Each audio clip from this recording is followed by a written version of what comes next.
Hello everyone, welcome to Wild Writing in the Time of Corona, and we're up to day 102. I'd like to thank you all for taking part in yesterday's workshop that Steve put together on the theme of Journey into the Unknown.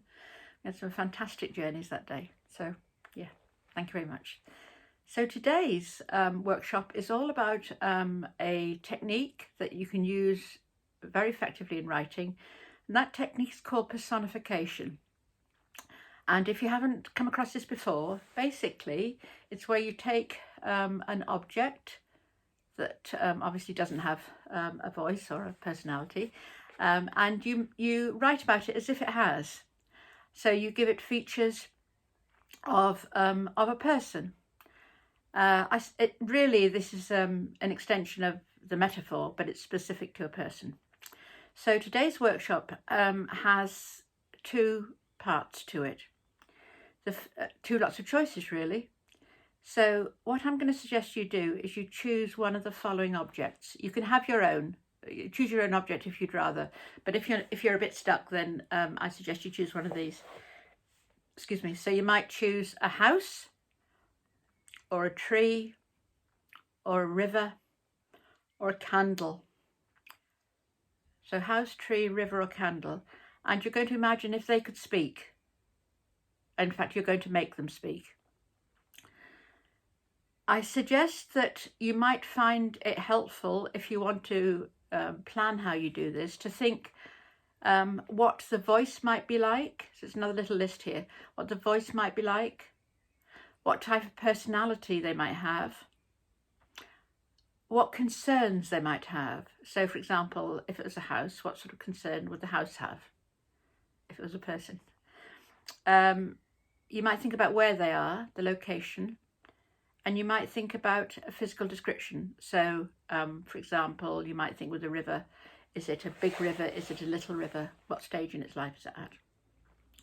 So I suggest you choose just one of those, and you try to imagine it coming alive and it speaking, and what would it speak about.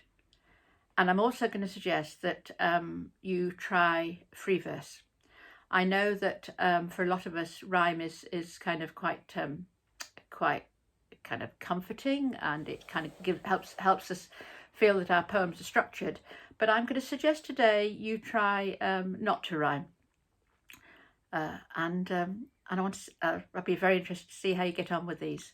So this is really trying to, as I say, trying to personify an inanimate object. So all you need, very basic, all you need your pen and your paper, and you can start. Okay, well, welcome back. I thought for quite a while before I did this one.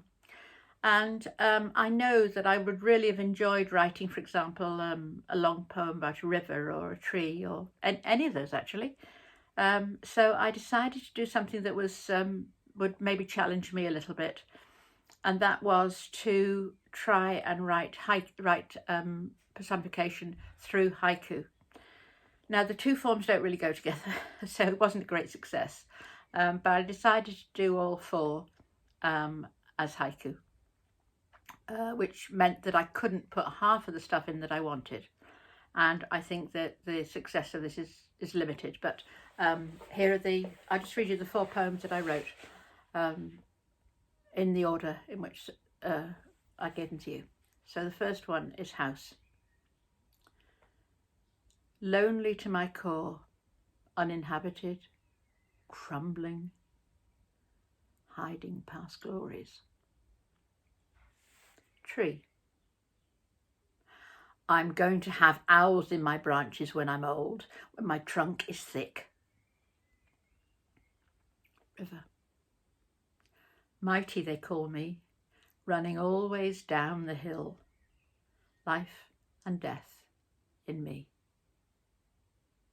Candle. Light comes from me, beeswax makes me stand up tall. Lit, I fall and shrink.